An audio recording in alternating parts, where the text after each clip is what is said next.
साहिबा पर इल्जाम लगा है कि उसी ने अंगद को पहला फुसलाकर अपने रूम में लेकर गई थी और अब साहिबा मनबीर को याद दिलाती है कि उन्होंने ही साहिबा का रूम का दरवाजा बाहर से बंद कर दिया था ताकि वो कहीं ना जा सके। और अब जब दारजी और बेबे चौंक जाते हैं कि मनबीर ने ऐसी हरकत की है जो लोग जानवरों के साथ करते होंगे, तो दोनों बहुत अफसोस जताते हैं मनबीर के प्रति कि वो लोग तो मनबीर को बहुत ही समझदार समझते थे, तो ये क्या कर डाला उसने। पर अब साहिबा सबके सामने बताती है कि मनबीर ने आखिर ये क्यों किया और बोलती है कि मनबीर बिल्कुल भी नहीं चाहती कि साहिबा अंगद से कोई भी रिश्ता रखे और उसे नज़दीकियां बढ़ाए, क्योंकि वो साहिबा को ना तो घर की बहू मानती है और ना ही अंगद की पत्नी,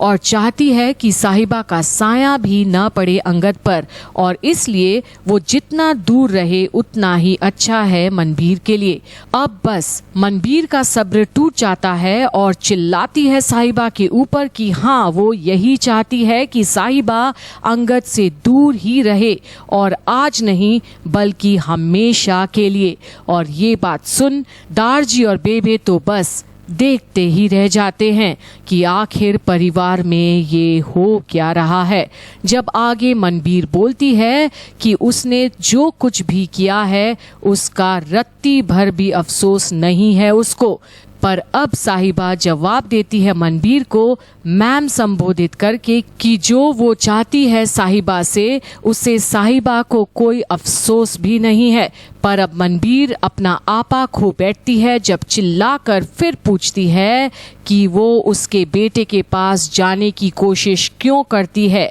और इस पर साहिबा मनबीर से कहती है कि क्या उसे याद नहीं कि साहिबा ने ही पूछा था कि क्या जो वो साहिबा से चाहती है क्या उसका बेटा वही करेगा जो वो चाहती है, कि क्या अंगद अपने हदे पार नहीं करेगा और उसके पास आने की कोशिश नहीं करेगा। और बोलती है कि मनबीर तो एकदम श्योर थी कि उसका बेटा तो ऐसा कर ही नहीं सकता, और फिर खुद साहिबा अफसोस जताती है कि उनका बेटा तो ठीक उसका उल्टा ही किया, और ना तो सिर्फ वो साहिबा के रूम में गया पर उसके साथ बदतमीजी भी की। और अब साहिबा की इस बात से वीर भी हैरान हो जाता है, पर अब क्योंकि किसी के पास कुछ नहीं है बोलने के लिए, अंगद साहिबा के तरफ देखकर जस्ट शट अप कहता है और बोलता है कि साहिबा की इस कहानी पर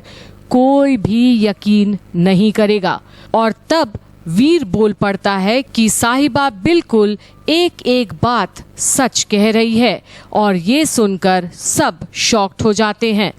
और फिर साहिबा अंगद से कहती है कि उसने तो अंगद को वहाँ से जाने के लिए कहा था और उसे चले जाना चाहिए था, पर उस वक्त वो उस हालत में ही नहीं था कि वो ठीक से खड़े भी हो पाए। और जहाँ साहिबा के साथ वो इतनी बदतमीजी किया था, अब साहिबा बोलती है कि अंगद उसे बदतमीज लग रहा था पर मजबूर भी, और उसे घिन भी आ रही थी उस पर तरस भी आ रही थी, और इसलिए उसने अंगद को स्टोर रूम में ही सोने दी ताकि सुबह तक वो ठीक महसूस करे और उस हालत में आ जाए कि सबके सामने खड़े तो हो जाए। और अब जसलीन को ये सब खूब चटपटा लग रहा है और मनबीर से और सहन नहीं होता अब, और वो गुस्से से वहाँ से जाने लगती है। तभी अंगद उसे रोकने की कोशिश करता है, पर Manbir shame on you Angad कहती है और बोलती है कि उसको ये कभी नहीं पता था कि उसको अपने ही बेटे की वजह से शर्मिंदगी महसूस करनी पड़ेगी, और खास तौर पे उस लड़की के सामने।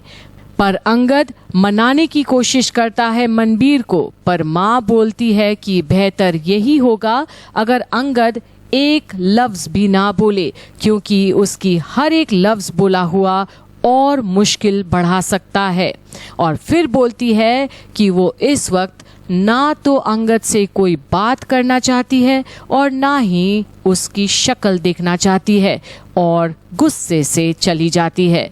पर साहिबा को ये परिवार का रवैया अजीब लगता है, क्योंकि साहिबा तो हमेशा परिवार में प्यार देखना चाहती थी। पर अब अंगद आगे साहिबा पर कैसे बरसाएगा अपना गुस्सा, देखना बाकी है। तब तक आप देखते रहिए बॉलीवुड इन ग्लैमर पर तेरी मेरी डोरियां की सारी अपडेट्स।